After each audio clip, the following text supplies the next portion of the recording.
जय गुरुदेव, गुरुदेव, जय गुरुदेव। प्रार्थना प्रारंभ होने जा रही है। सभी लोग पहले माले पे आ जाए। जय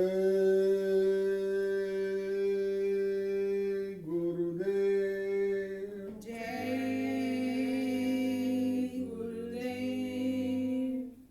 जय गुरुदेव, जय गुरुदेव। जय गुरुदेव, जय गुरुदेव। जय गुरुदेव नाम किसका? प्रभु का। जय गुरुदेव नाम किसका? प्रभु का। जय गुरुदेव नाम किसका? प्रभु का। प्रभु का पावन नाम। जय गुरुदेव। प्रेम से बोले जय गुरुदेव। प्रातः स्मरणीय सर्व समर्थ सदा सर्वत्र वंदनीय परम पूज्य अनामी महाप्रभु बाबा जय गुरुदेव जी, गुरु जी महाराज के चरणों में कोटि कोटि प्रणाम। उपस्थित सभी सत्संगी प्रेमी बच्चे बच्चियों, मेरी आवाज को किसी माध्यम से सुन रहे सभी प्रेमी जन,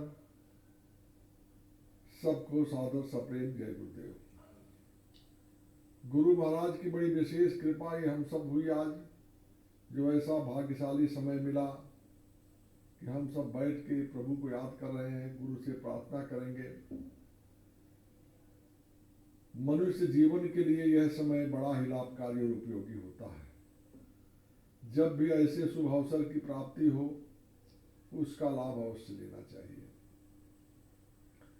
एक प्रार्थना बोली जाएगी, उसको आप लोग भी दोहराइएगा।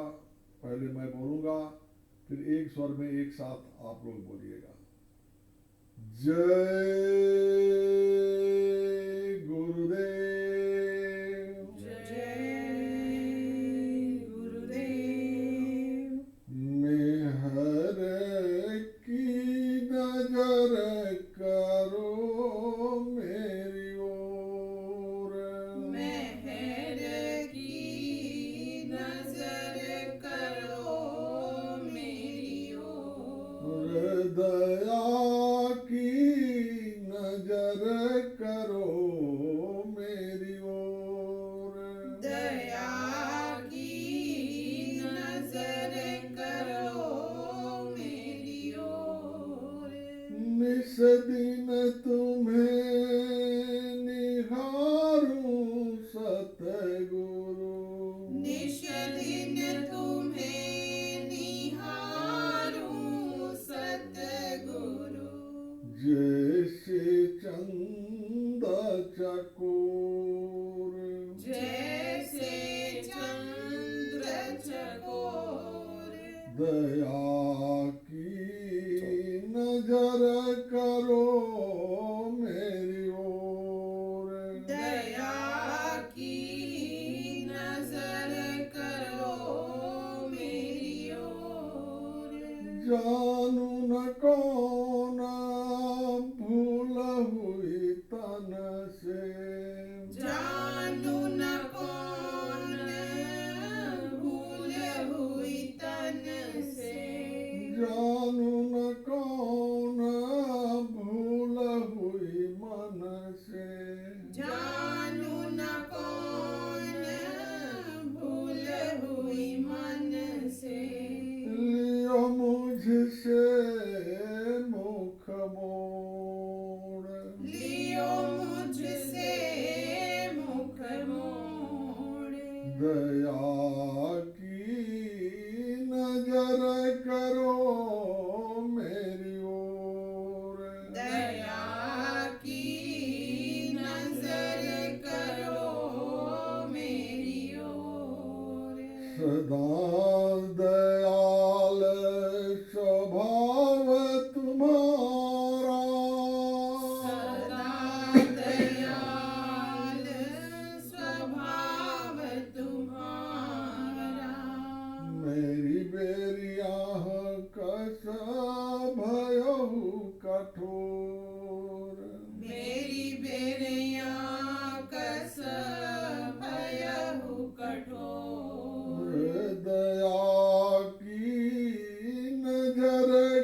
बालक जानी चूक बिसराओ, बालक जानी चूक बिसराओ, आया शरण प्रभु मैं अब तोर, आया शरण प्रभु मैं अब तोर, दया की नजर करो मेरी ओर, दया की नजर करो मेरी ओर, शरणागत की लाज न राखो, शरणागत की लाज न राख्यो,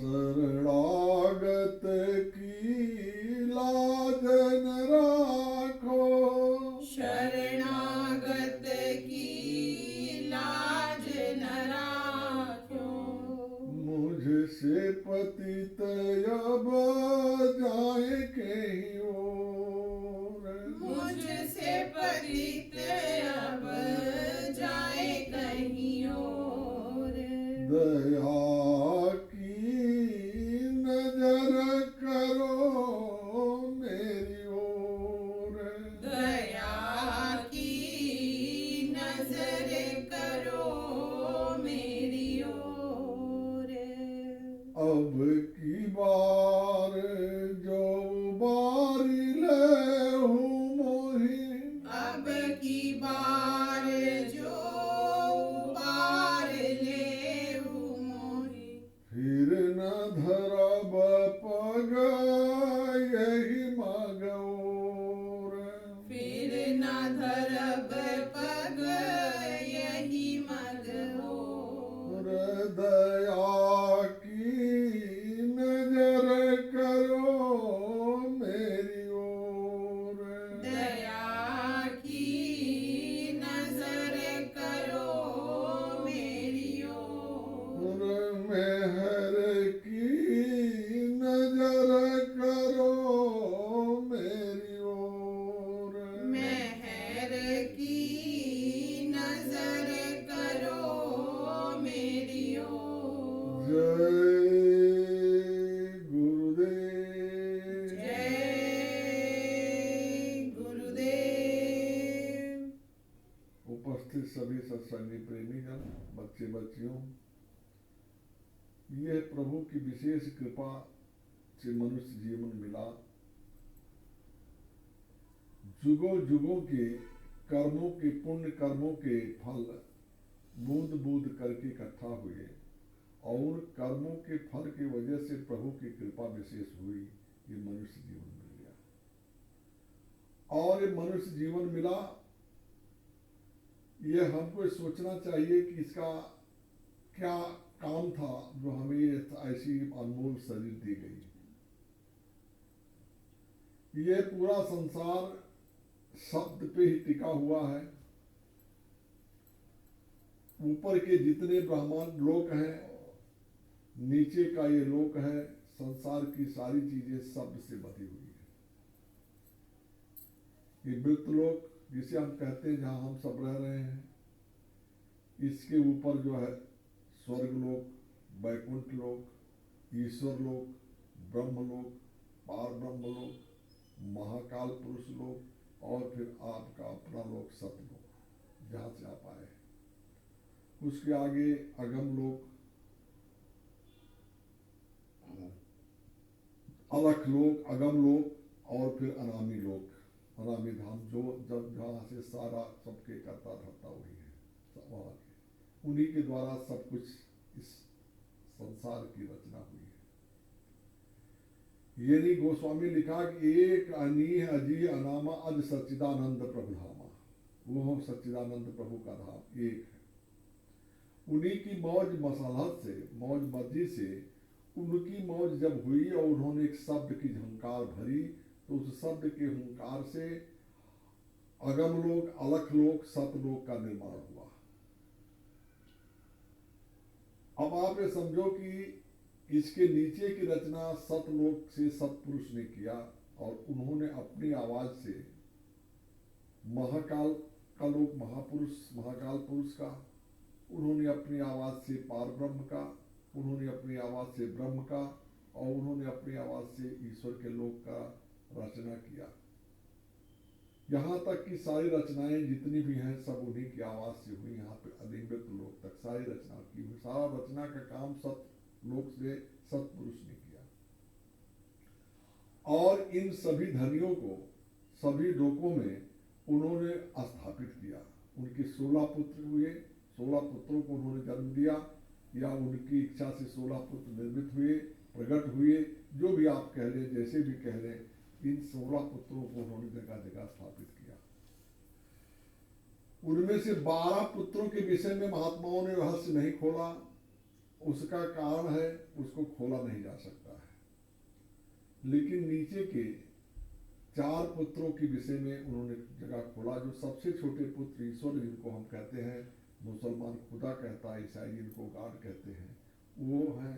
उनसे ऊपर जो है ब्रह्म है, उनसे ऊपर पार ब्रह्म है और उनसे ऊपर महाकाल है और ऊपर सतलोक में सतपुरुष स्वयं विराजमान है। ये सारे लोग उसी नाम से चलते हैं, उसी शब्द से सारे लोगों को, सारे लोग जितने भी हैं सब की पकड़ एक दूसरे से आकर्षण के रूप में उसी शब्द से बना हुआ है। ये शब्द का जिस वक्त खिंचाव हो जाएगा, ये शब्द जिस वक्त खिंच जाएगा, उस समय ये सारी चीजें भुरभुरी सी हो जाएगी, किसी में कुछ दम नहीं रहेगा, सब खत्म हो जाएगा। तो ये सारा रचना उसी शब्द के आधार पे है और वो शब्द जहां से आ रहा है उसी शब्द से आपकी भी रचना हुई है, आप भी उसी शब्द से जुड़े हुए हैं। महापुरुष जब आपके ऊपर कृपा करते हैं, कोई समर्थ गुरु मिलता है, तो समर्थ गुरु के मिलने से समर्थ गुरु आपको इसका भेद देता है, वो नाम देता है। नाम क्या है कि नाम 2 तरीके का है, एक वर्णात्मक नाम है, एक धुनात्मक नाम है। वर्णात्मक नाम जो आप अपनी वाणी से कह लेते हैं, राम है, कृष्ण है, सीता है, गीता है, राधा है, दुर्गा है, भगवती है, कोई भी नाम आप जो भी आप समझे, चाहे देवी देवताओं का हो, चाहे मनुष्यों का हो या किसी चीज का कोई भी नाम हो, मकान है, दुकान है, माल है, समुद्र है, जो आप अपने मुंह से वाणी से वर्णन कर सकते हैं, अक्षरों में जो आ गया वो वर्णात्मक नाम है। उस वर्णात्मक नाम से तो यहाँ के संसार की चीजों का संबोधन के लिए है, उससे और आगे कुछ नहीं है। लेकिन जो धुनात्मक नाम है, जो धुनात्मक नाम हो रहा है, उस धुनात्मक नाम का भेद महापुरुष आपको देते हैं। जब आप ऊपर कृपा बख्शीश करते हैं, दया करते हैं, नाम की बख्शीश करते हैं, उस समय उसका भेद बताते हैं कि ईश्वर का धुनात्मक नाम क्या है, ब्रह्म का धुनात्मक नाम क्या है, पार ब्रह्म का धुनात्मक नाम क्या है और महाकाल पुरुष का धुनात्मक नाम क्या है और फिर उस सतलोक में सतपुरुष का धुनात्मक नाम क्या है। ये नामों की बख्शीश आपको करते हैं। ये सब कुछ इसी ऊपर से लेकर के नीचे तक, नीचे से लेकर के ऊपर तक, ये सब उसी नाम से जुड़ा हुआ है। ये सब उसी नाम की ताकत से चल रहा है। ये नाम जो आपको मिला हुआ है, ये बहुत ताकतवर चीज मिली हुई है। लेकिन ये नाम फायदा कब करेगा? जब नाम को आप जगा लेंगे। जब तक नाम जगेगा नहीं, तब तक आपका काम नहीं करेगा। जगेगा कैसे? जगेगा उनके द्वारा बताई गई विधि से। उसको आप सुमिरन करो, उसको आप ध्यान में लो, उसका आप भजन करो। तो सुमिरन, ध्यान और भजन आप बराबर करेंगे तो वो नाम आपका जगेगा। और जग जाएगा जब नाम, तो जगा हुआ नाम आपके लिए कवच का काम करेगा, ढाल का काम करेगा। ये नाम कोई छोटी मोटी चीज नहीं है, बहुत बड़ी शक्ति है जिसको महापुरुषों ने बख्शा है, गुरु की कृपा जिसको मिला है। बाबा जय गुरुदेव जी इस कलयुग में आए हुए हैं और इन्होंने आकर के तमाम लोगों को इस नाम की बख्शीश दी है। इनकी कृपा का बख्शीश जिनको मिल गया वो बहुत ही भाग्यशाली है वो। लेकिन आप उसको लेकर के रख दोगे, ऐसे पड़ा रहेगा, तो उससे कोई काम नहीं होगा। काम उससे कब होगा? जब आप उसको रवा करोगे, उसका अभ्यास करोगे, उनके द्वारा तरीके बताए गए तरीके से आप उसका सुमिरन करोगे। तो नाम के सुमिरन करने से फिर आपके आसपास का सारा वातावरण सकारात्मक हो जाएगा और वो सकारात्मक वातावरण होगा, आपका कवच का काम करेगा। हर कठिनाइयों में नाम आपकी मदद करेगा। संसार का चाहे कोई काम हो या अंदर का परमार्थ का कोई काम हो, सभी जगहों पर वो नाम आपकी मदद करेगा। उसका सुमिरन लेकिन नित्य प्रति आपको करना है। उस नाम का सुमिरन विधि पूर्वक होना चाहिए, विधि विधान से आप करेंगे तब वो होगा। आप नाम का सुमिरन अगर ठीक से नहीं करेंगे तो कुछ नहीं होगा। और ठीक से अगर सुमिरन आपने कर लिया तो ठीक से सुमिरन करने पे नाम जब पक जाएगा, यानी नाम जब सध जाएगा, यानी नाम जब जग जाएगा, तो उस जगे हुए नाम से आपके अंदर वो ताकत आ सकती है कि आप यदि किसी पेड़ को कह दो कि तुम यहाँ से उठो और उठ करके चले जाओ उस फला नदी में खड़े हो जाओ, तो नदी में जाके खड़ा हो जाएगा। आप उस पहाड़ को कह दोगे कि ये पहाड़ तुम यहाँ से हटो और इस पहाड़ को हटा करके फला इतनी दूरी रास्ता छोड़ दो, वो पहाड़ रास्ता छोड़ देगा। समुद्र अपना, नदियाँ अपनी बहाव बदल देंगी। उस नाम में वो ताकत आपके अंदर प्राप्त हो सकती है। लेकिन महापुरुष कहते हैं इन सिद्धियों का उपयोग आपको नहीं करना चाहिए, क्योंकि ऐसा कुछ आप करेंगे तो उससे आपकी तपस्या क्षीण होगी, आपकी शक्ति क्षीण होगी, आपका पुण्य क्षीण होगा, क्योंकि प्रकृति के कामों में आप दखल करेंगे। दखल करने की क्षमता आपके अंदर आ जाती है, लेकिन जिसके अंदर क्षमता आ जाती है वो दखल नहीं करता। उसका कारण क्या है? ये संसार भी उन्हीं का ही बनाया हुआ है। सतपुरुष ने ही ईश्वर को ये बख्शा है, ये राज तीन लोकों का, पृथ्वी मृतलोक का, स्वर्ग का, वैकुंठ का, सूक्ष्म लोक का जो राज उन्हें बख्शा है, ये राज जो बख्शा है उनको राज्य करने के लिए दिया है, जीवात्माओं को दिया है। यहाँ की व्यवस्था का पूरा अधिकार उनको सौंपा है, तो वो अपने देश को चलाने के लिए अपनी व्यवस्था बनाए हुए हैं और अपनी व्यवस्था बना करके आपको आजाद किया है। आपको मनुष्य जीवन दे करके, मनुष्य शरीर दे करके ये कहा आपसे कि आप इसमें अपनी आत्मा को जगा करके अपने घर आप जा सकते हैं, कोई रोक टोक नहीं है। इसलिए उनके कामों में व्यवधान डालना संत का काम नहीं है। संत कभी उनके नियम का उल्लंघन नहीं करते हैं। संत भी संसार में आते हैं तो शरीर चूंकि उस काल भगवान का है, उनका भी शरीर काल भगवान का ही, जैसे आपका ये शरीर काल भगवान का है, ऐसे उनका भी शरीर काल भगवान का है। गुरु महाराज कहते हैं कि ये शरीर किराए का मकान है, मेरा भी किराए का है, आपका भी किराए का है, सबका किराए का मकान है। और ये इसकी पूंजी खत्म होगी। किराए की पूंजी क्या है? इसमें सांसों की पूंजी, सांस के रूप में आपको किराए का रकम अदा करनी है।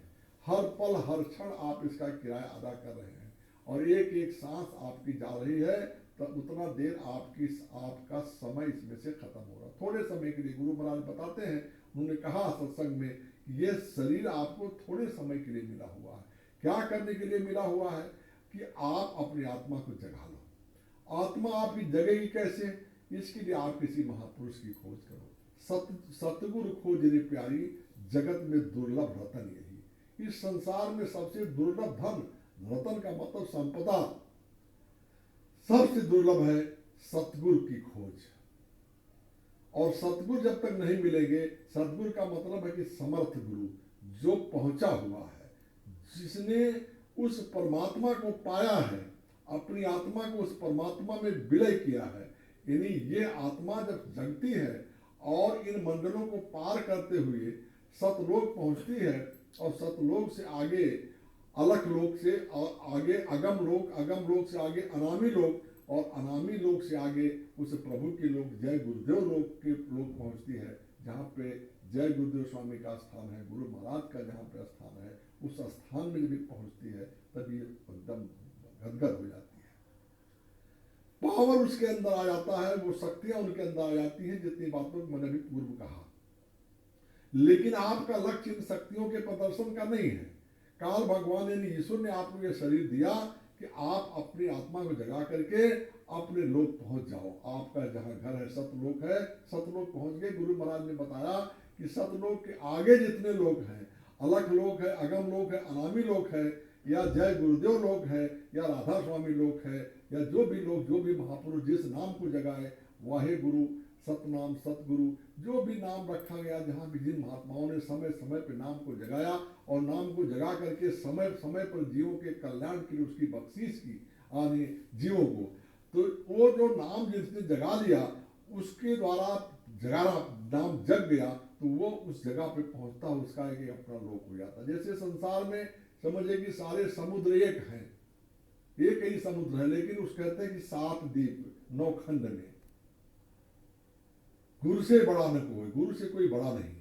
वो समुद्र जो 7 समुंदर हैं, तो 7 समुंदर 7 द्वीपों में है। 7 द्वीप, तो 7 द्वीप नीचे नहीं, सब कुछ ऊपर है, सारा रचना ऊपर ही है। ये दोनों आंखों के ऊपर सारा रचना है। और इस नाके पर जहाँ पे जीवात्मा बैठी हुई है, शरीर के नाके पे, ऊपर स्वर्ग वैकुंठ सूक्ष्म लोक तमाम लोग उधर के हैं, नीचे ये मृत लोग है। ये जीवात्मा को उसी नाके में बिठाया गया है। अब ये अगर जग जाए और इसकी आंख खुल जाए, इसके कान खुल जाए, इसके नाक खुल जाए, तो आपको सुगंधि का, दिव्य सुगंधि का अनुभव प्राप्त होगा। जैसे आप तीसरे तिल पे पहुंचेंगे, तीसरे तिल का मतलब जहाँ पे कि ये दोनों आंखों के मध्य भाग जहाँ पे जीवात्मा है, वहां पे आगे तीसरा तिल है। गुरु महाराज ने कहा जब ध्यान में आप बैठो और ध्यान जब करोगे, ऊंचा ध्यान दे करके सामने आप देखेंगे तो आपको एक काला धब्बा जैसे दिखाई देगा, और वो काला धब्बा देखते देखते श्वेत श्याम हो जाएगा, नीला हो जाएगा, और वही जो है तीसरा तिल है। लेकिन जब उसका अनुभव आपको होगा तीसरे तिल का, तो वहां की जो सुगंधि है, दिव्य सुगंधि का अनुभव आप करेंगे। वो सुगंधि यहाँ नहीं है, संसार में कोई उदाहरण नहीं दिया जा सकता उसका। वो ऐसी चीज है जिसका वर्णन नहीं किया जा सकता है। महापुरुषों ने सिर्फ इशारा किया है, और इशारे में बात यह है कि करने पे वो चीज मिलेगी। रास्ता सच्चा है, गुरु के द्वारा प्रदान किया गया मार्ग सच्चा है, बताने वाला सच्चा है। यदि आप करने वाला सच्चाई के साथ ईमानदारी से उस काम को कर ले, तो उसको वो चीज मिल सकती है। उसको पाने के लिए आपके अंदर जिज्ञासा होना चाहिए, आपके अंदर धैर्य होना चाहिए। आप अगर धैर्य है, आपके अंदर जिज्ञासा है, और आप प्रयास कर रहे हैं, तो निश्चित रूप से वो चीज आपको मिलेगी। और वो चीज जब आपको प्राप्त हो जाएगी, तो संसार की सारी चीजें आपको एकदम झूठी लगेंगी, फीकी लगेंगी, कोई काम की नहीं लगेगी, कोई मतलब इससे नहीं लगेगा। संसार में रह करके संसार की चीजों को बरतते हुए उसका इस्तेमाल आपको दिया गया है सिर्फ आपके इस किराए के मकान की सेवा के लिए। ये जो शरीर आपका है, जितनी चीजें आपने उत्पन्न किया है, या जितना भी कमाल आपने बटोरा है, जितना भी मिट्टी सोना चांदी हीरा जवाहरात आपने बटोरा है, रुपया पैसा जो कुछ भी आपने तैयार किया है, घर द्वार मकान दुकान दफ्तर ऑफिस महल जो कुछ भी आपने बनाया है, गाड़ी घोड़ा जो कुछ भी आपने लिया है, कपड़ा लत्ता जो भी आप तैयार करते हैं, वो सब किसके काम के लिए? इसी और इसी शरीर के लिए। ये शरीर आपका नहीं है। इसी शरीर की सुविधा के लिए सारी सुविधाएं आप जुटाते हैं, और सारी सुविधा जुटाते जुटाते एक समय ऐसा आता है कि सांसों की पूंजी खत्म होती है। इस शरीर से आप बाहर होते हैं, तो एक तरफ आपकी शरीर पड़ी रहती है, एक तरफ आपका सोना चांदी रुपया पैसा घर द्वार मकान इष्ट मित्र जो भी हैं सब पड़े रहते हैं, खड़े रहते हैं। कोई कुछ आपका कर नहीं सकता, ना आप किसी लिए कुछ कर सकते हैं। तो आपने सोचना चाहिए था कि हमको करना क्या था।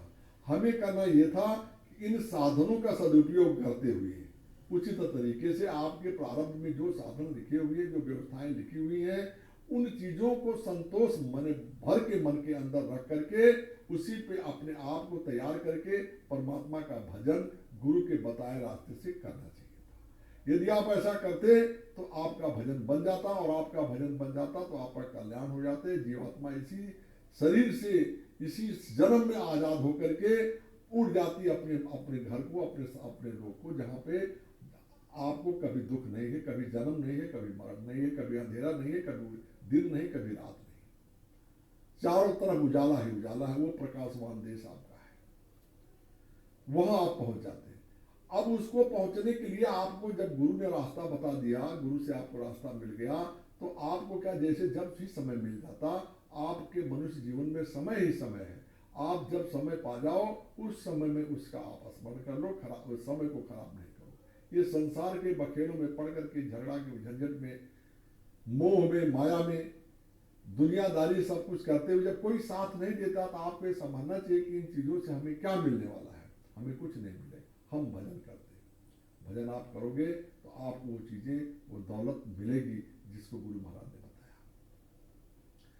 उसके लिए कहीं आपको बाहर दौड़ने की जरूरत नहीं है, किसी तीर्थ व्रत में जाने की जरूरत नहीं है, किसी वेद का, किसी के पाठ का, किसी गीता रामायण की आपको जरूरत नहीं है। जो रास्ता सरल और सच्चा गुरु महाराज ने बताया, उस सरल और सच्चे रास्ते को आप आराम से करके अपने घर में बैठ करके उसको आप प्राप्त कर सकते हैं।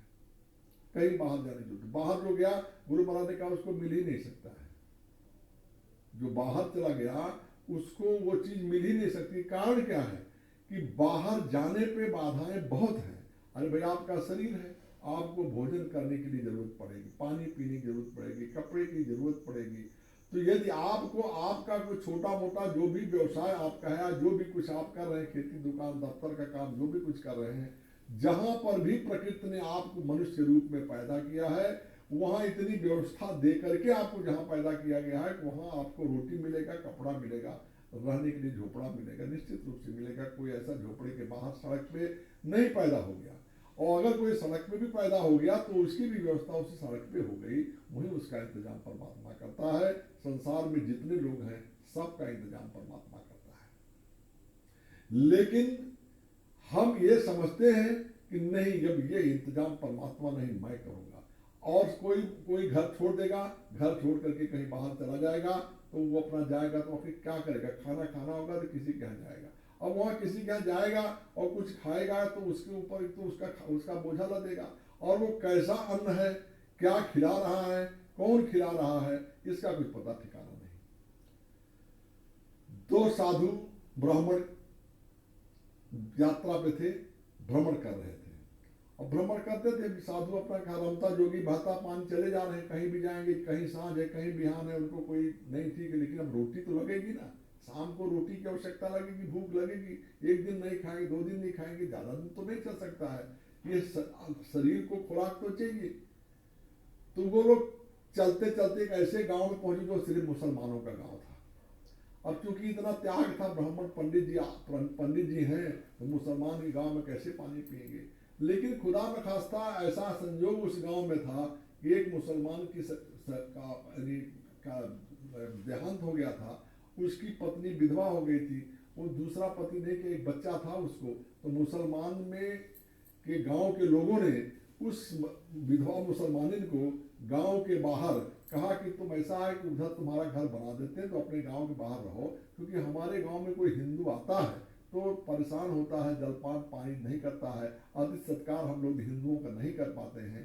तो ये अच्छी बात नहीं, क्योंकि हमारी भारत भूमि ऐसी है, हमारा संस्कार ऐसा है कि हम अतिथि का सत्कार करते हैं। अतिथि देवो भव, अतिथि को हम देवता मानते हैं। कौन सा अतिथि? जो बिना किसी सूचना के आ जाए, जिसको आप निमंत्रण देके बुलाते हैं या आपको सूचना देकर के आपके पास आता है, अतिथि तो वो भी है, लेकिन वो अतिथि की बात नहीं हुई अतिथि देवो। वो अतिथि वो जो बिना बुलाए और बिना बताए, बिना समय का बेसमय आपके पास पहुंच जाए और उसकी सेवा करो देवता समझ करके, वो अतिथि देवो, वो परमात्मा का स्वरूप होता है।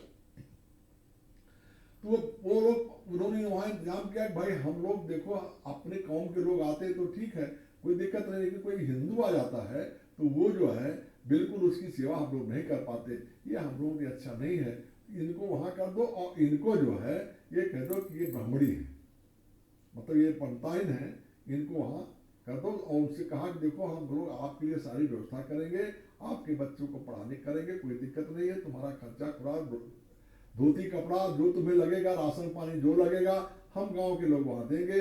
लेकिन अगर कोई हिंदू आ जाए तो तुम हिंदू रूप में अब सारा तुम्हारा आचार विचार रहन सहन खान पान अपना तुम हिंदू का बना लो, और वहां पे आप जो आवे उसकी सेवा करो। तो ये दोनों पंडित जी लोग पहुंचे, शाम का समय, वहां पूछे भाई यहाँ कोई ठहरने की जगह? तो उन्होंने कहा महाराज ये सब मुसलमानों का गाँव है, तो यहाँ पे तो नहीं, लेकिन हमारे गाँव के बाहर उधर देखो एक झोपड़ी है और एक माता जी वहाँ रहती हैं, वहाँ आपका इंतजाम हो सकता है, आप वहाँ जाओ, हिंदू का पूरा व्यवस्था वहाँ पे है। वो गए वहाँ पे गए तो उन्होंने अपने व्यवस्था के मुताबिक उनका स्वागत किया और उनको बिठाया, जलपान कराया और भोजन बना करके तैयार किया। तो उन्होंने कहा महाराज हमारे पास थाली और लोटा एक ही है, एक ही गिलास है, ज़्यादा सामान हम गरीब आदमी ज़्यादा हमारे पास नहीं है, तो आप लोग एक एक करके भोजन कर लो। तो उन्होंने कहा ठीक है। तो उसमें से जो बड़े थे या दोनों में से जो एक जो है लोटा लिए और चले गए बाहर, अपना मैदान वैदान मुँह हाथ धोए, फ्रेश हुए, 10-15-20 मिनट आधा घंटा में लौट के आए, उनका चौका लगा दिया, चौके में भोजन लगा दिया और भोजन बैठ करके उन्होंने ग्रहण किया। जब भोजन वो पूरा ग्रहण कर चुके, अच्छे से सब बढ़िया हो गया, तो उसने पूछा उस मुसलमानी ने जो पंडित बनी हुई है कि महाराज भोजन कैसा लगा आपको? बोले भोजन बहुत अच्छा है, बहुत आनंद भोजन आया, बहुत दिनों के बाद हमें ऐसा भोजन मिला है। हम ऐसा भोजन तो हम अभी इधर बहुत दिनों से हम लोग जब भटकते हैं तो कौन है जहाँ जो मिल जाए खा लेते हैं, लेकिन इतना विधि विधान से और प्रेम पूर्वक बनाया हुआ स्वादिष्ट भोजन हमने आज ग्रहण किया, मुझे बहुत अच्छा लगा। तो उसने कहा महाराज बड़ी कृपा आपकी हुई, लेकिन महाराज अगर आपकी इच्छा हो, ना आप नाराज ना हो तो एक बात मैं पूछूं। बोले बताओ। बोले महाराज मैं ये जानना चाहती हूँ कि मेरा लड़का है, तो उस लड़के का मैं निकाह करूं कि भावत दिलाऊं? जिसे हिंदुओं में शादी होता है, भावत पड़ती है और सब फेरा दे करके शादी होती है। तो बोली मैं लड़के का निकाह कराऊं या भावत दिलाऊं, क्योंकि मेरा ऐसा ऐसा है, मैं तो मुसलमान थी और हमको गांव वालों ने पंडित बना दिया, तो अब मैं तो हूँ, मेरे लिए कोई दिक्कत नहीं है, लेकिन लड़के का मैं क्या करूँ ये मैं समझ नहीं पाती हूँ। तो आप विद्वान हैं, आप मुझे सही राय दें कि मैं लड़के का निकाह कराऊं कि भावत दिलाऊं। तो अब वो बेचारे सन्न हो गए, सोचेगा आप तो मुसलमान का हम खा चुके, हमारा धर्म तो भ्रष्ट हो गया।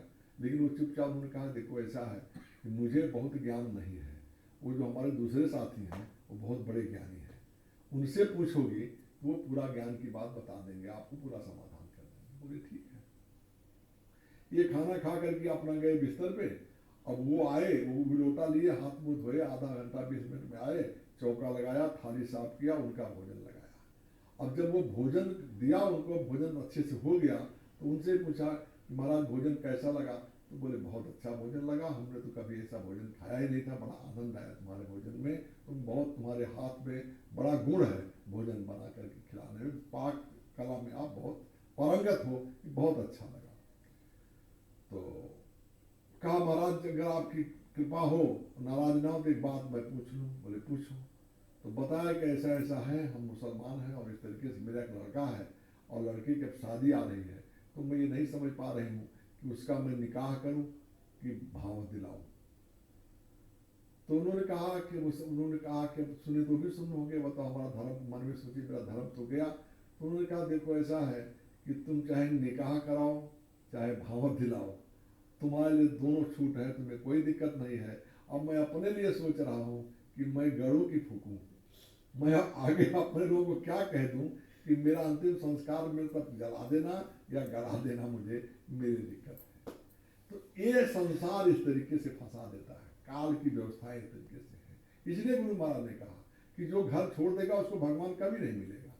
कलयुग में, कलयुग में भगवान को पाने के लिए जरूरी है कि आप अपने घर में रहो, जो आया इंतजाम करो। गुरु महाराज ने कहा कि बच्चा मेहनत और ईमानदारी से काम करो, जो भी काम आप करते हैं उसको मेहनत ईमानदारी से करो, और उसमें जो मिले उसी से आप अपने बाल बच्चों की सेवा करो, आवा गवा का सत्कार करो और समय निकाल करके आप भजन करो। जब आप भजन करोगे तो आपको बरकत होगी। बरकत क्या चीज है?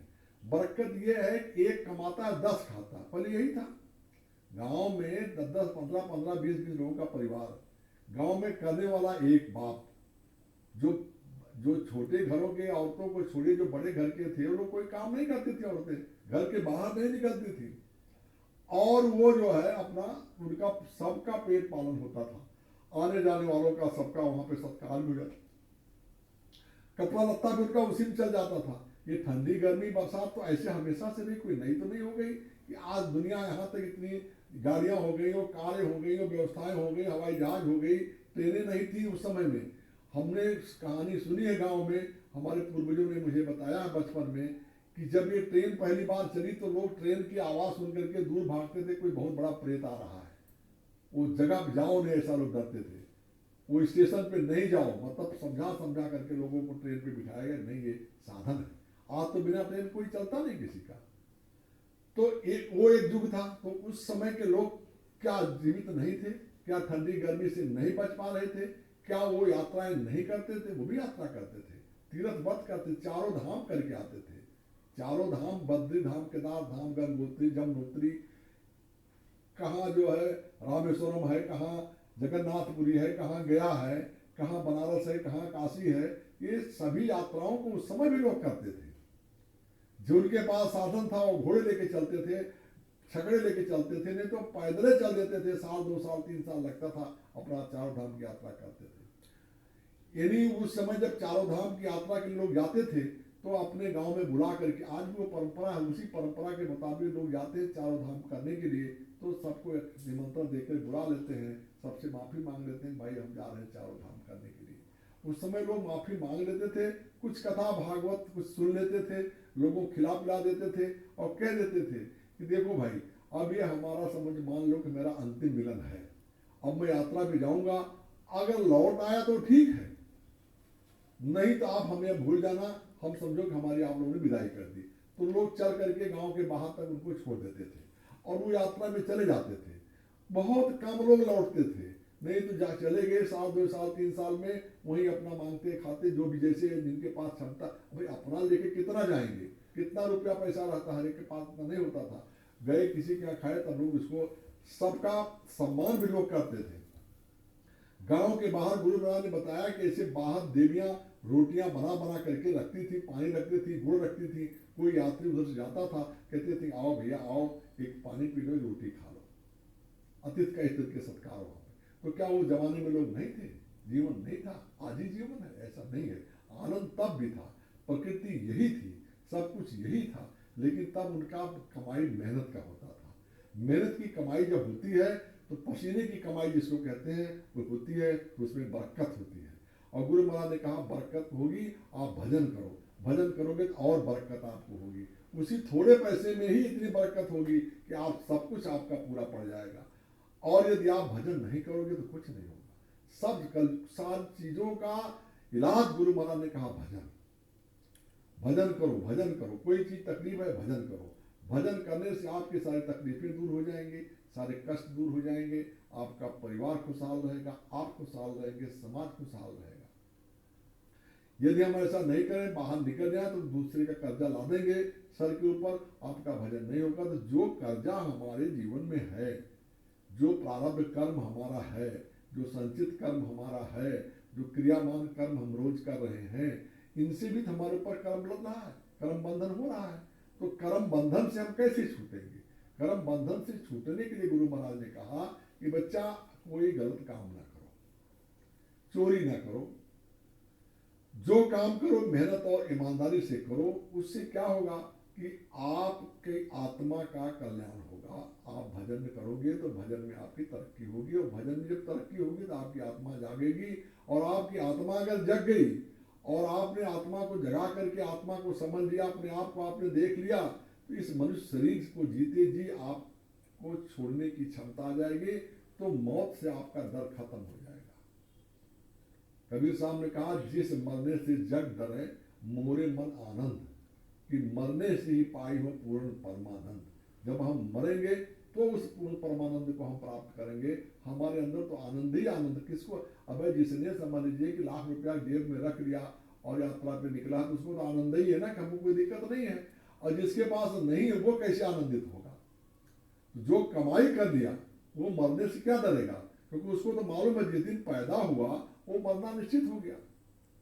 जो पैदा हुआ उसको जाना ही है। गोस्वामी ने कहा कि जो पैदा हुआ जाएगा, जो फरा सो झरा, जो जरा सो बुताना। जो अग्नि जलती है वो बुझ जाएगी, जो पेड़ में फल आएगा वो गिरेगा, और जो पैदा हुआ वो मरेगा। उसी दिन उसकी तैयारी शुरू हो जाती है। जिस दिन से पैदा हुआ उसी दिन से उसकी मौत की घड़ियां नजदीक आने लगती है। एक एक पल हम उसी तरफ बढ़ रहे हैं। उसी समय में समय निकाल करके गुरु महाराज ने कहा कि आपको भजन कर लेना चाहिए, परमात्मा का जागरण कर लेना चाहिए।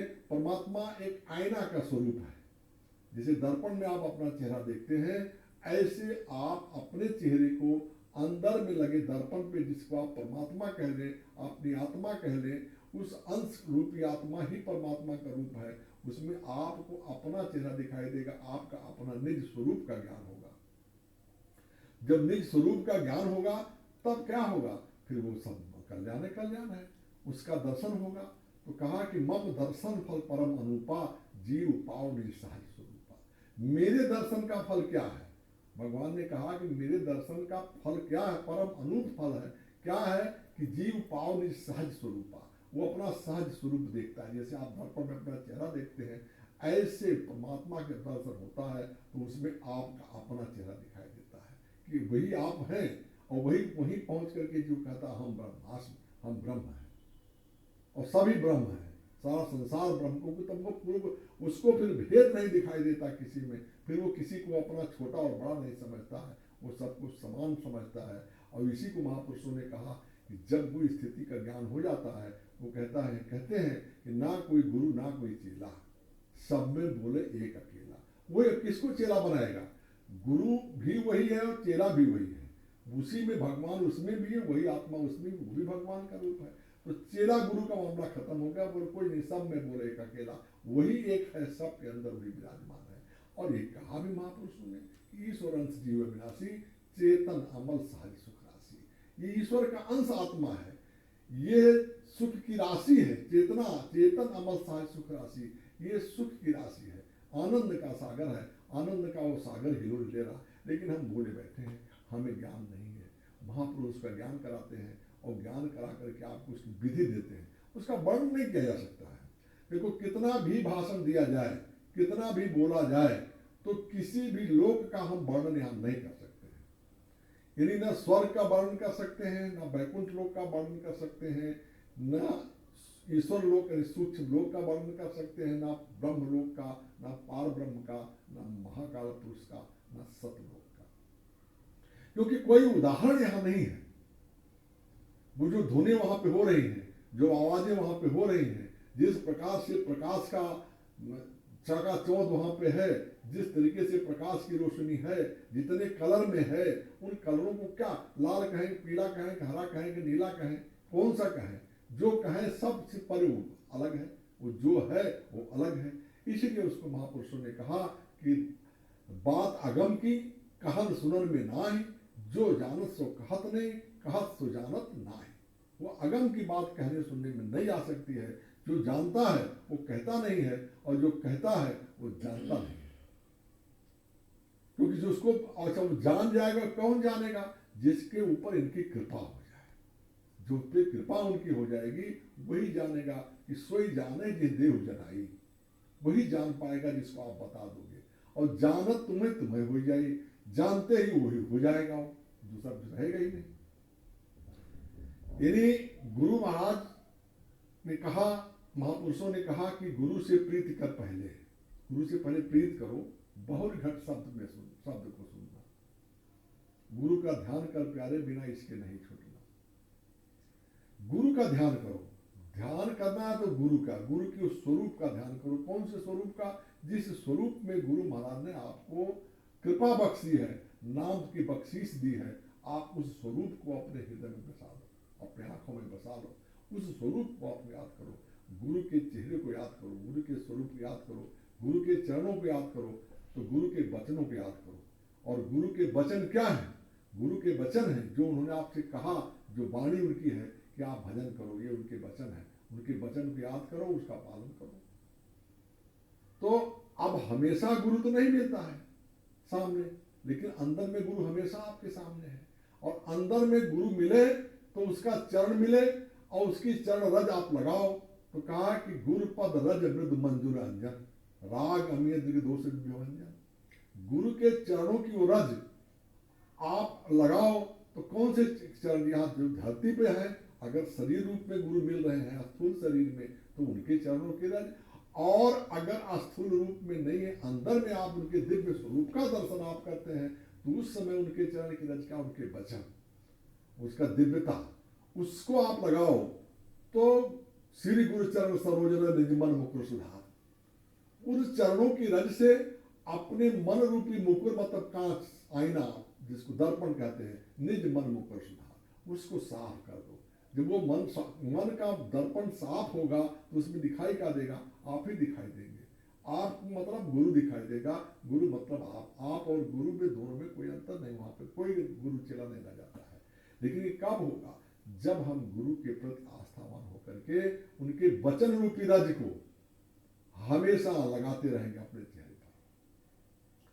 तो वो गुरु पद रज मृद मंजुल अंजन, रागम्य दोष विभंजन, वो हमारे उन आंखों के दोष को खत्म कर देगा। कौन सी आंख? जो हमारी तीसरी आंख, अंदर की आंख है। जैसे हम उसको प्रयास करेंगे, उनकी कृपा दया हुई और वो आंख खुला और उनके चरणों का अंजन उसमें लगा, तो फिर उस दिव्य दृष्टि में हम दिव्य रूप में दिव्य लोगों का दर्शन आप करेंगे। फिर इन्हीं देवी देवताओं को जिनको आप सुनते हैं आप उनका दर्शन करेंगे, उन लोगों का विचरण करेंगे, उस सुंदरता को आपको देखेंगे। गुरु महाराज कहते हैं कि वहां की सुंदरता छोटी मोटी सुंदरता है, यहाँ कुछ नहीं है। वहां के पुरुष, वहां की स्त्री, वहां के बच्चे, इन्हीं स्वरूपों में आपको दिव्य दिखाई देंगे। उनका अलग पहनावा है, उनका अलग तरीके का वस्त्र है, हर तरीके का दिव्य वस्त्र है। उन दिव्य वस्त्रों का अवलोकन करने की आंख आपके अंदर है, जिसको थर्ड आई कहा, तीसरा आंख कहा। और वो तीसरे आंख के द्वारा उनको आप देख सकते हैं, दूसरा कोई रास्ता नहीं। और वो देख सकते हैं, कलयुग में वो संभव हो चुका। सहज भक्ति कलयुग में दिया कि सहज भक्ति से आप परमात्मा को पा सकते हैं। सहज भक्ति ये है कि गुरु का ध्यान कर प्यारे, बिना इसका नहीं छूटेगा। गुरु का ध्यान करो। गुरु का ध्यान क्या करना है? गुरु के स्वरूप का ध्यान करो, गुरु के चरणों का ध्यान करो, गुरु के वचनों का ध्यान करो। जो वचन उन्होंने कहा है वो वचन वक्त पे आपको सुनने को मिल जाएंगे, याद आ जाएंगे, समय पे याद आ जाएगी। जैसे आप समझो एक घड़ी होती है जिसको लोग अलार्म के लिए यूज करते हैं, तो उसमें ऐसे इसको ऐसे टाइट करते हैं, उसमें अपना जब जिससे मान लो रात को सोने लगे ना, 10 बजे सोने गए और उनको 5 बजे उठना है, तो उसमें 5 का पॉइंट लगा करके उसमें वो अलार्म भर देंगे उसको, तो उस समय तो नहीं कुछ बजेगा वो, लेकिन जब 5 बजेगा तो घड़ी बजेगी। ऐसे सत्संग है, सत्संग सुनेगा आदमी। सत्संग से इसलिए कहा कि सत्संग बहुत जरूरी है। गुरु बाबा ने बताया, पहले सत्संग, सेवा, फिर भजन। सत्संग ये अलार्म का काम करती है, घड़ी हवा भरने का काम जो उसको टाइट करती है, अलार्म करती है कि 5 बजे आपको जगाना है तो 5 बजे जगे। सत्संग सुनोगे तो आपके अंदर वो अलार्म की घंटी बनी रहेगी। वक्त आएगा तो गुरु महाराज ने कहा कि सत्संग ध्यान से सुनो, तो सत्संग के वचन वक्त पे आपको याद आ जाएंगे, और वक्त पे जो वचन याद आ जाएंगे तो आपका काम बन जाएगा। वो चीज महत्वपूर्ण है। समय पे कभी भी थोड़ा भी काम में पड़ा रहेगा सत्संग तो। अभी देखो, हनुमान जी लंका गए सीता की खोज में। सीता जी से मिलने के बाद पहले जब लंका में प्रवेश करने लगे तो उनको लंका के द्वार पे वो लंकिनी बैठी थी, जब वहां मशक समान रूप कब धरी और लंका ही बैठो सुबह नरहरी। और जब उसने देखा तो नाम लंकिनी मोर स्त्री तू कहा चलिस मोहिनींद्री। लंकिनी ने कहा कि मैं लंकिनी हूं, मैं इसकी रक्षक हूं, तुम मुझको पार करके कैसे जाएगा? तो हनुमान जी ने क्या लिखते हैं गोस्वामी जी कि मुठका एक महाकप हनी रुधिर बमत धानी धर्मनी। जब उनका सत्संग हुआ हनुमान जी का, देखिए ये भी सत्संग है, कहीं मारे कहीं समझाए, किसी समझाने में नहीं कोई समझता है तो बल प्रयोग किया उन्होंने। मुठका एक महाकप हनी, अरे वो हनुमान जी मारते तो वो तो जमीन में समा जाती। रह कैसे कहे भाई, जय गिर चरण दे हनुमंता चलो सुगा पाताल तुरंता। तो जब इतनी बड़ी ताकत थी, उनके पैर रखते ही पहाड़ जो है पाताल चला जाता था, तो जब वो जिसको मुठिका मारेंगे वो ऊपर रहेगी, लेकिन नहीं, उसको समझाने के लिए उन्होंने दांतानी मुठका एक उसको मारा। तो वो जब मारा तो उस पर ढुनमुना गिरी, खून का बमन हुआ, लेकिन पुण्य संभार उठी सो लंका और जो पान कर विनय ससंका। घबराहट में हाथ जोड़ करके कहा, महाराज अब मैं समझ गई। क्या समझ गई? कि बोली वो सत्संग हुआ था। कौन सा सत्संग हुआ था? जब रावण है ब्रह्म बर दीना और चलत विरंज कहा मोह चीन्हा। रावण को जब ब्रह्मा ने तपस्या होने के बाद वरदान दिया तो विरंज ने, ब्रह्मा ने मुझे ये चिन्ह बताया था। क्या चिन्ह बताया था? कि विकल होश तय कब के मारे तब जानत निश्चय संहारे। तुम किसी बंदर के मारने से विकल हो जाएगी तब समझ लेना कि निशाचरों का मरने का समय आ गया। तो तात मोर भा पुण्य बहुता देखूं नैन राम कर दूता। कि मेरे बहुत बड़े पुण्य, कौन सा पुण्य उदय हो गया? वही सत्संग का एक पल का, एक पल का पल उदय हो गया। एक शब्द उसको याद आ गया ब्रह्मा का, तो गुरु का एक शब्द अगर आपको याद आ गया वक्त पे कठिनाई पर, तो वही वक्त आपकी नैया, वही शब्द आपकी नैया को पार कर देगा। गुरु की एक वचन आपको पार कर सकता है। इतनी बड़ी शक्ति गुरु के वचन में होती है। और उसने फिर कहा, बताया सत्संग की महिमा कि तात स्वर्ग अपवर्ग सुख धैर्य तुला एक अंग और तूल रताई सकल मिली जो सुख लौ सत्संग। यानी तराजू के एक पलड़े पर स्वर्ग का स्वर्ग अपवर्ग सब कुछ जितने सुख है संसार के और स्वर्ग के वैकुंठ के सारे सुख एक पलड़े पर रख दो तो भी वो उसकी बराबरी नहीं कर सकता है जो सुख लौ सत्संग। लौ का मतलब है कि निमिष से कम नहीं, पलक गिरती है एक कोई निमिष कहते हैं, इससे भी छोटा समय जो हो उसमें देर का भी अगर सत्संग की एक वाणी भी कान में पड़ गई तो वो एक वाणी भी संतों की वाणी की एक वाणी का एक पल का भी सत्संग उस सुख से बड़ा सुख है। इसीलिए कहा है महापुरुषों ने कि नहीं दर्द सम दुख जग माही और संत मिलन सम सुख जग नाही। संत के मिलने से बड़ा सुख नहीं होता संसार में। हम सब बड़े भाग्यशाली हैं, ये संसार में ऐसे समय में आए, मनुष्य जीवन मिला, अच्छा खासा शरीर मिला, हष्टपुष्ट शरीर मिला, सारी व्यवस्था मिली और बाबा जय गुरुदेव जैसा महापुरुष मिला और उन्होंने कृपा करके हम सब पे कृपा की बख्शीश कर दी, नाम दान दे दिया। नाम दान कोई छोटी मोटी चीज नहीं है, ये नाम में बहुत बड़ी ताकत है। नाम आपके लिए ढाल का काम करेगा यदि आज नाम को आप जगा लेते हैं। जगाया हुआ नाम इस कलयुग में, इस समय में आपको सभी कष्टों से, सभी सारे तकलीफों से वो दूर आप करेगा। सिर्फ आपको करना है, उसको जगा लेना है। और जगे कैसे? गुरु ने व्यवस्था बताई है, उसका आप सिमरन करो। आप सिमरन करोगे, नाम का जाप करोगे तो नाम जगेगा और आपके अंदर वो भावना आएगी। एक गरीब आदमी, औरत गरीब थी, कुछ नहीं कर पाती थी, गांव में कंडी उपली जिसको बोलते हैं पात करके अपना गुजारा करती थी, लेकिन कृष्ण की भक्त थी। वो कृष्ण कृष्ण कृष्ण कृष्ण कृष्ण कृष्ण कृष्ण कृष्ण कोई भी काम करे, उठते बैठते चलते जपते रहती थी। अपना उसके चित्त में कृष्ण का एक फेरा चलता रहता था। भगत थी। ठीक है, जो भगत होते हैं वो अपना, उनको ज्यादा कुछ चाहत में नहीं, मिलकर रोटी खाई, अपना सो गई, खत्म हो गई बात। कंडी पाथा उसको बेचा या किसी का कर दिया, दे दिया, अपना ले लिया, कुछ मिल गया, खा ली, खत्म हो गई बात। लेकिन कुछ हर जगह खुराफाती लोग होते हैं। कुछ बच्चों ने उसके साथ खुराफात दिमाग में सोचा कि ये इतना कृष्ण कृष्ण करती है तो देखता हूँ कृष्ण इनकी कैसी मदद करेगी। वो कंडी पात से गई, रात को उसका कंडी चुरा ली। अब अगले दिन वो क्या बेचे? पद नहीं था, कुछ नहीं पाई बेचारी। क्या करे? पाथने दिए तो अपना गोबर जाके पाथी, लेकिन दोपहर में भूख लगा तो क्या करे, क्या खाए? कुछ है ही नहीं, कुछ है नहीं। तो शाम को चार उसने यही कहा कि कृष्ण को अपने मन में सोची कि कन्हैया तू अभी तुम जो है गोपियों का माखन चुरा करके परेशान किया और मेरी कंडी चुरा लिया, तेरे को मुझ बुढ़िया को परेशान करने में क्या आनंद आएगा? अब मैं भूखे सोऊंगी। बहरहाल क्या करके ये हंसते हुए अपने मन में कृष्ण का भजन करते हुए कृष्ण कृष्ण कृष्ण करते हुए अपना गई। तो उसके घर में कुछ था नहीं खाने के लिए, क्या खाए? दोपहर में भूख लगी तो गुड़, थोड़ा गुड़ पड़ा था, 2 डली, एक दलिया गुड़ का खा के पानी पी के अपना ले गई। उधर भगवान ने देखा कि भक्त की दशा पे भगवान विचलित हो जाते हैं। परम भक्त के प्रेम में पढ़ करके कहा कि वो जो है निश्चिंत नहीं बैठ सकते हैं। परम प्रेम के पाले पढ़कर प्रभु को नियम बदलते देखा। निज का मान रहन रहे पर भक्त का मान टलते देखा। भक्त के मान को भगवान दर्द नहीं देता है। अपना मान चला जाए तो चला जाए, कोई दिक्कत नहीं है। भगवान कृष्ण ने महाभारत में शपथ लिया था, कहा था, वचन दिया था कि मैं जिस तरफ मैं, एक तरफ मैं रहूंगा, एक तरफ हमारी सेना रहेगी। 2 भाग थे, दोनों उनके रिश्तेदार थे, पांडव भी और कौरव भी। तो उन्होंने कहा भाई दोनों सहायता के लिए आए हो तो हमसे, हमारे पास 2 चीज है, एक मैं अकेला हूं और एक तरफ हमारी 18 करोड़ सेना है, आप इसमें से चयन कर लो। तो दुर्योधन ने सेना चुन लिया और इन लोगों ने कृष्ण को चुन लिया। उन्होंने कहा लेकिन एक शर्त और है मेरी कि मैं अस्त्र नहीं उठाऊंगा, पूरे युद्ध में अस्त्र नहीं उठाऊंगा। ये उन्होंने प्रतिज्ञा कर लिया।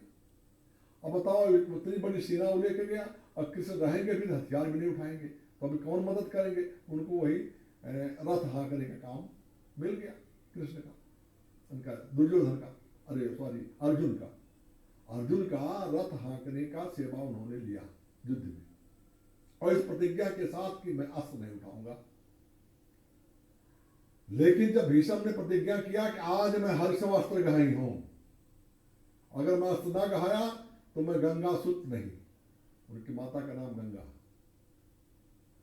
तो बोले आज मैं उनको अस्त्र गहाऊंगा, नहीं तो शांतन गंगा सुत न कहे, शांतन उनके पिताजी और गंगा उनकी माता, उनका मैं पुत्र नहीं कहूंगा, आज मैं हर्षव अस्त्र। बोले वो जानते थे कृष्ण ने प्रतिज्ञा किया है, लेकिन भगत ये जानता है कि भगत के सामने भगवान हमेशा झुक जाते हैं। और लड़ाई हुई तो लड़ाई की स्थिति ये बनी कि भगवान कृष्ण उनका रथ, अर्जुन का रथ फंस गया, तो उस रथ को निकालने के लिए जब भगवान कृष्ण और अर्जुन प्रयास कर रहे थे, उसी समय जो है यानी वो अपना वो आक्रमण कर रहे थे भीष्म पितामह, उसी समय उनके बाणों की बरसात हो रही थी। भगवान कृष्ण ने उसी रथ की पहिया को उठा करके और उनके ऊपर फेंकने के लिए तैयारी कर, चक्र पर वो उन्होंने शंख बजा दिया कि युद्ध बंद हो गई। बोले क्या हुआ? बोले बस हमारा इतने काम था कि भगवान को हम अस्त्र गहाएंगे, मैंने अस्त्र गहा दिया। तो इसलिए कहा कि प्रबल प्रेम के पाले पड़कर प्रभु को नियम बदलते देखा, निज का मान रहे न रहे पर भक्त का मान न टलते देखा। भक्त का कभी अपमान नहीं होने देता भगवान, वो किसी भी तरीके से आपकी मदद करेंगे। तो उस बुढ़िया के लिए भगवान कृष्ण ने सोचा कि भाई अब क्या करें, कैसे करें, चलो देखते हैं इसकी मदद की जाए। लेकिन परीक्षा भी जरूरी थी। आज के समय में तो कोई परीक्षा लेता नहीं। आप गुरु महाराज ने कहा कि अब तो तुम मेरी परीक्षा ले लो, तुम्हारी परीक्षा हम लेंगे तो तुम टिक ही नहीं पाओगे।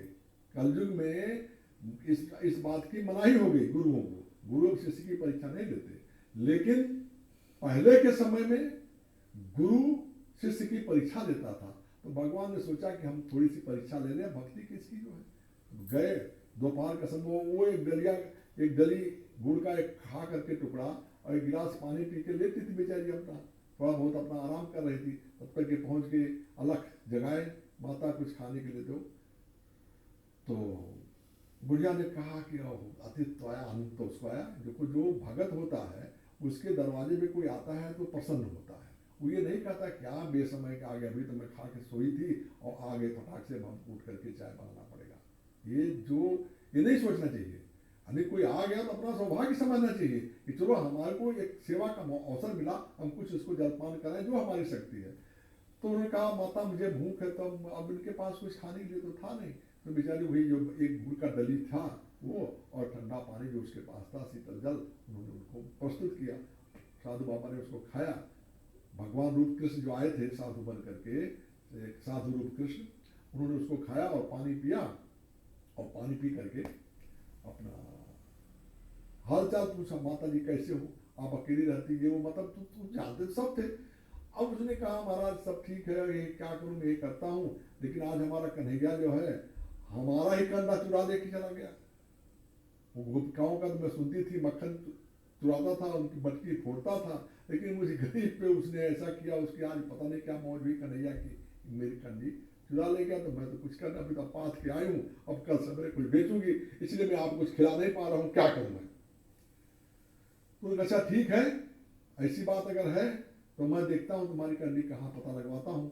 तो गए तो सरपंच जो गांव के थे, मुखिया, उनसे उन्होंने कहा कि भाई ऐसा है, उस बुढ़िया का कंधा किसी गांव के लोगों ने चुरा लिया है और मेरे अंदर एक सिद्धि है, मैं कंधा देख के बता सकता हूँ कि कंधा कौन से, कंधे से कैसे पाते जाते हैं। तो सरपंच ने कहा ये बात तो सही, अगर आप कर दें महाराज बड़ी कृपा होगी और आज चोर भी पकड़ा जाएगा और हमारे लिए भी बढ़िया होगा, एक बहुत अच्छा हो गया। सब उन्होंने तुरंत मुनादी पिटवाई पूरे गांव में कि सब लोग अपना अपना कंधा जो है जिनके पास सब लेकर के चौपाल पे आ जाए, जहाँ बैठक होती। गांव में एक चौपाल हुआ करता है, पहले पंचायत के लिए पंचायत भवन अब बन गया था, पंचायत भवन नहीं था तब तो किसी पेड़ के नीचे, किसी बरगद का पेड़ हो, कोई छायादार पेड़ हो, कोई आम का पेड़ हो, कोई खुली जगह हो जहाँ 10 लोग 20 लोग 25 लोग 50 लोग बैठ सकें, या सरपंच का ही घर हो जहाँ व्यवस्था हो, सब लोग इकट्ठा हो जाते थे गाँव के लोग। और गांव के लोग अपनी समस्याओं का समाधान उसी पंचायत में कर लेते थे और वो पंच के फैसले को परमेश्वर का फैसला मानते थे। वो आज जैसा नहीं कोर्ट कचहरी लेकर भागो, यहाँ दरखास्त लिखाओ, वहाँ वकील को, कुछ नहीं। वहीं बैठ के सब आपस में बातचीत हुई, सबकी गलतियां बताई गई, उसके गवाह जवाब सवाल वहीं हो गए और जिसने जो गलती किया, जो उचित दंड देना लेना है, माफ करना, जो भी कुछ करना है, सरपंच ने फैसला कर दिया। 5 पंच परमेश्वर होंगे, वो 5 पंच परमेश्वर के रूप में बैठे और फैसला कर देते थे। कहा ठीक है। अब वो सब वो लेके गए कंधा। वो चोर लोग भी अपना कंधा उनका कंधा मिला कर लेंगे। वो चलो ठीक है, क्या पहचान, कौन क्या पहचान है, कंधा सब एक जैसा तो है, वो पता सब गोबर का ही है, क्या कौन किसका पहचानेगा। ले गए। तो वो क्या किए, कृष्ण रूप साधु बाबा ने उस कंधों को इसे देखा और कान को लगाते थे। तो वो तो जानते थे कौन है, भगवान है, तो उनको कितनी देरी है। उन्होंने अपना निकाल करके पता ये कंधा इतना, ये बुढ़िया का है। बुढ़िया ने भी देखा, बोले हाँ महाराज हमारे हाथ का निशान बैठ रहा बराबर, मेरा कंधा यही है। थोड़ा बहुत अंतर रहता है ना, ऐसे दूर से देखने में कि कोई भी पथाई करे कंधे का, पहले गांव में लोग हाथ से पाते थे कंधा, तो उसको कुछ न कुछ फर्क रहेगा, किसी को छोटा रहे, किसी बड़ा रहे, किसी मोटा रहे, कोई गोल पाता, कोई लंबा, इसे लंबा लंबा हाथ करके बनाते थे उसको। तो उन्होंने बताया, बोला हाँ। अब उसको मिल गया, सरपंच ने फैसला कर दिया, भाई ठीक है, सब लोगों ने मान लिया, बुढ़िया ने मान लिया, हो गया। तो वो मालूम पड़ गया चोर है। लेकिन चोरों ने सोचा कि बड़ा मुश्किल, ये इतना बड़ा जानकारी को कैसे हुआ। जब वो चले गए तो वो लोग पीछे से गाँव के बाहर गए, उनको मिले, भगवान तो जानते थे अभी आएंगे लोग। जब वो गए तो बोले महाराज ये बताओ, आपने कान से कौन सी चीज उसे कान में लगाते थे और रख देते थे कि ये है बुढ़िया का, ये है बुढ़िया का, ये नहीं है, ये नहीं है, ये नहीं है, ये है, ऐसा करके उन्होंने पहचान किया। तो उन्होंने कहा कि बहुत सिंपल सी बात है, वो कृष्ण का नाम जपती थी, कृष्ण का नाम जपते जपते कंधा बनाती थी, तो उस कंधे में कृष्ण का प्रभाव आ गया है, वो कंधे भी कृष्ण कृष्ण कह रहे हैं। तो वो हम समझ करके उसको निकाल कर लिया। ये जो सुमिरन आप करते हैं, अगर आप सुमिरन लगातार करने लगेंगे तो आपके नींद में भी आपके अंदर जय गुरुदेव निकलेगा, वो नाम निकलेगा, जय गुरुदेव जय गुरुदेव जय गुरुदेव। आप सो जाएंगे जय गुरुदेव करते, उठेंगे तो जय गुरुदेव जय गुरुदेव। इन्हीं 24 घंटा आपके पास नाम का रहेगा। इसलिए कहा है कि आप खाना खाओ तो गुरु को याद करो, सोने जाओ गुरु को याद करो, नहाओ तो गुरु को याद करो। आप स्नान कर रहे हैं तो अपने शरीर को ही समझो कि गुरु की शरीर है, मेरा नहीं है, मेरा भय नहीं है, परमात्मा की है, परमात्मा की शरीर है। आप परमात्मा को जैसे स्नान कराते हो, आते हैं तो देखिए लोग बेलाभिषेक, दूध का अभिषेक, रस का अभिषेक, तमाम अभिषेक शिव शंकर जी का या किसी देवी देवता की जिसका पूजन कराते हो, सत्यनारायण कथा सुनते हो तो उनका अभिषेक कराते हैं ना। तो ये समझो कि भगवान का ही शरीर है, अपने शरीर को ही भगवान का शरीर समझ करके आप अभिषेक करो, उसको स्नान करो, पानी डालो, अच्छे से धो, ध्यान पूर्वक धो कि हम भगवान का शरीर धो रहे हैं। अगर आपके अंदर ये भावना आ जाए तो ये भावना आते ही आप परमात्मा के करीब हो जाएंगे। परमात्मा का भजन करने के लिए कहीं आसन लगाने की जरूरत नहीं है, कहीं जंगल में जाने की जरूरत नहीं है, सिर्फ और सिर्फ अपने चित्त से को याद करने की जरूरत है। कहा कि रसखान गोविंद ही भजिए, जिम नागरिक को चित्त घाघर में। गुरु को इस तरीके से भजो जैसे औरतें सर पे घड़ा रख पानी भर देती हैं और बातचीत करते हुए चल रही हैं, और एक घड़ा नहीं, दो तीन घड़ा ऊपर तक रहता है, लेकिन वो घड़ा उनका हिलता नहीं है। क्यों नहीं हिलता? क्योंकि उसका चित्त वहां पे घड़ी के साथ लगा हुआ है और इधर अपनी बातचीत कर रही है। ऐसे गोविंद को भजो, परमात्मा को भजो, गुरु को भजो। भजने का मतलब जो नाम आपको मिला हुआ है, जो नाम गुरु द्वारा दिया हुआ नाम है, वो गोविंद का असली नाम है। हर समय में हर वक्त का नाम अलग होगा। संत समा नाम सदा संतना दीना, संत बिना को नाम न चीना। जो नाम गुरु दे देवे वही नाम आपको काम करेगा, और उस नाम में बहुत बड़ी ताकत है। यदि उस नाम को आपने जगा लिया तो वो नाम आपका कवच का काम करेगी, ढाल का काम करेगी, आपकी सुरक्षा का काम करेगी। बोलो जय गुरुदेव। अब नाम यज्ञ करेंगे। जय गुरुदेव जय गुरुदेव जय गुरुदेव जय जय गुरुदेव।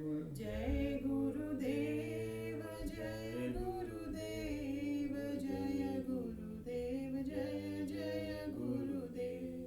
जय गुरुदेव जय गुरुदेव जय गुरुदेव जय जय गुरुदेव। जय गुरुदेव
गुरुदेव, जय गुरुदेव, जय जय गुरुदेव।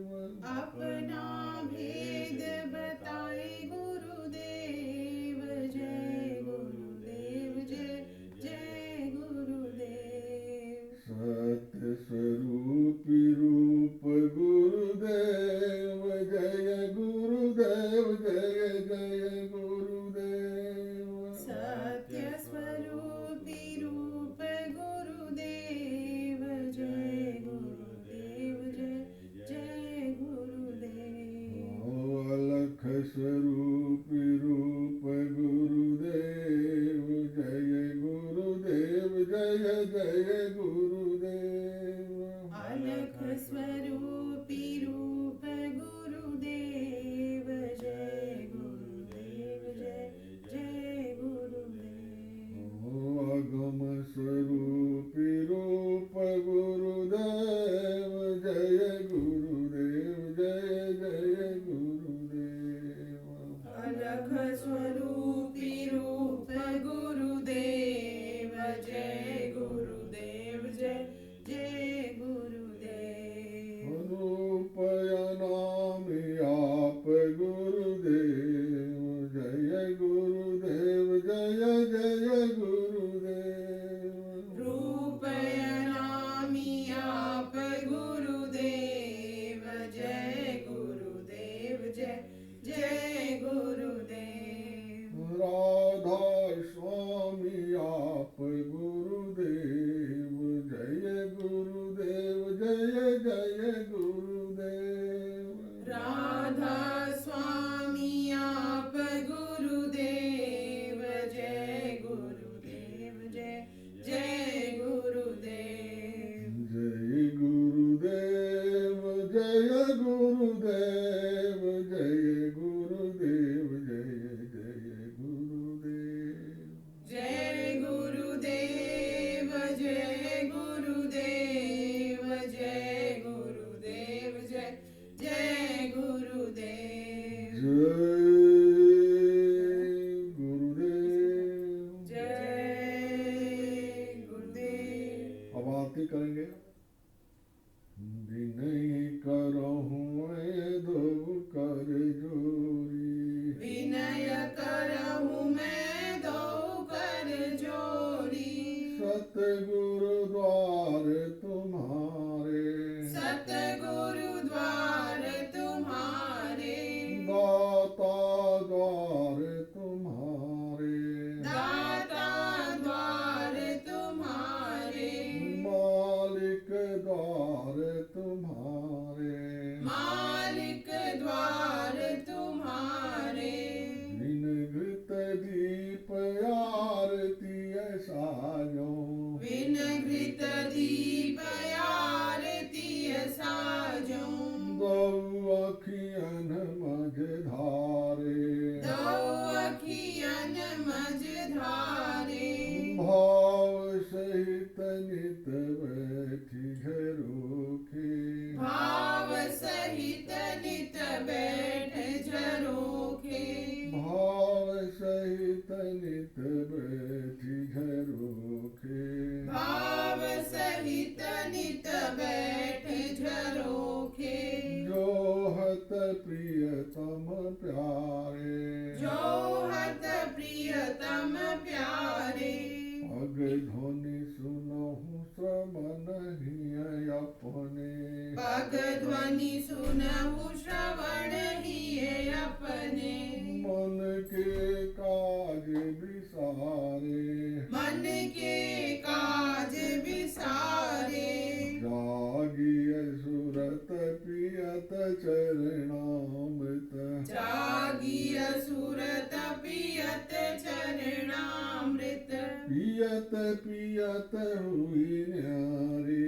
पियत पियत हुई न्यारी। यानी जब सूरत जग जाएगी, नाम जग जाएगा, तो ये सूरत जो है इस शरीर से अलग हो जाएगी। और जब ये शरीर से अलग हो जाएगी, तब वो उसको उस चीज़ों का आनंद मिलेगा जिस आनंद के लिए गुरु महाराज ने बताया। जिस आनंद की आवश्यकता आपको है, जिस आनंद की खोज में आप हैं, वो यहाँ नहीं है। वो जब इस शरीर से आत्मा निकलेगी, तो मरने के बाद तो निकलती है, लेकिन अगर जीते जी आपने अभ्यास करके इसको बना लिया और ये शरीर के बाहर निकलने लगी, तो फिर उसको वो आनंद निकल अलग होगी, तो उसको बाहर हो जाएगी, वो बाहर होगी शरीर से, तो वो आनंद उसको मिलेगा वहां पर, वो अमृत जो रहा है उस अमृत का वो पान करेगी। घंटा शंख मृदंग सरंगिया, घंटा शंख मृदंग सरंगिय, बंसिय बीन सुनारे, बंसिय बीन सुनारे। जय गुरुदेव आरती करती, जय गुरुदेव आरती करती, गावत जय जयकारे, गावत जय जयकारे। वो जय गुरुदेव धाम ही है पूरा, जैसे अनामी धाम है, राधा स्वामी धाम है, ऐसे जय गुरुदेव धाम। जो नाम महापुरुष जगा देते हैं उस धाम बन जाता है वहाँ पे आपके लिए। वहाँ तो सब कुछ एक है, अलग कुछ नहीं है, लेकिन आपको इसी रूप में वहाँ पे गुरु महाराज मिलेंगे। तो आप जब वो मिलेंगे इसी रूप में, अंदर दिव्य स्वरूप में, जब उनकी आरती होगी, तो जब वो आरती आप करेंगे तो वो सफलता हो गई, आप सफल हो गए, आरती आपकी कबूल हो गई। घंटा शंख मृदंग सरंगिया, घंटा शंख मृदंग सरंगिय, बंसिय बीन सुनारे, बंसिय बीन सुनारे। जय गुरुदेव आरती करती, जय गुरुदेव आरती करती, गावत जय जयकारे, गावत जय जयकारे, गावत जय जयकारे। गावत जय जयकारे। कोटि कोटि करु वंदना, कोटि कोटि करु वंदना, अरब खरब प्रणाम, अरब खरब प्रणाम। चरण कमल बिसरू नहीं, चरण कमल बिसरू नहीं। जय गुरुदेव नाम, जय गुरुदेव नाम। गुरु माथे पर राखिए, गुरु माथे पर राखिए, रहिए आज्ञा माहि, रहिए आज्ञा माहि। गुरु को समरथ जानिए, गुरु को समरथ जानिए, गुरु को समरथ मानिए, गुरु को समरथ मानिए। चलिए आज्ञा माहि, चलिए आज्ञा माहि। कह साहिब तेहि दास को, कहे साहिब तेहि दास को, तीन लोक भय नाहि। तीन लोक भय नाही। हाथ जोड़ी विनती करूं, हाथ जोड़ विनती करूं, सविनय करूं पुकार, सविनय करूं पुकार। साधु संग नित देव मोहि, साधु संग नित देव मोहि, परम गुरु दातार, परम गुरु दातार। तुम ही निवेदित भोजन करहि, तुम ही निवेदित भोजन करहि, प्रभु प्रसाद पट भूषण धरहि, प्रभु प्रसाद पट भूषण धरहि। सब साधन कर यह फल सुंदर, सब साधन कर यह फल सुंदर। प्रभु पद पंकज प्रीत निरंतर, प्रभु पद पंकज प्रीत निरंतर। गुरु पद पंकज प्रीत निरंतर। गुरु पद पंकज प्रीत निरंतर। बोलो जय गुरुदेव। जय गुरुदेव। बाबा जी का कहना है शाकाहारी रहना है, बाबा जी का कहना है शाकाहारी रहना है। हिंदू मुस्लिम सिख ईसाई शाकाहारी हो जाओ भाई, बीमारियों से जो बचना है, शाकाहारी रहना है। बोलो जय गुरुदेव।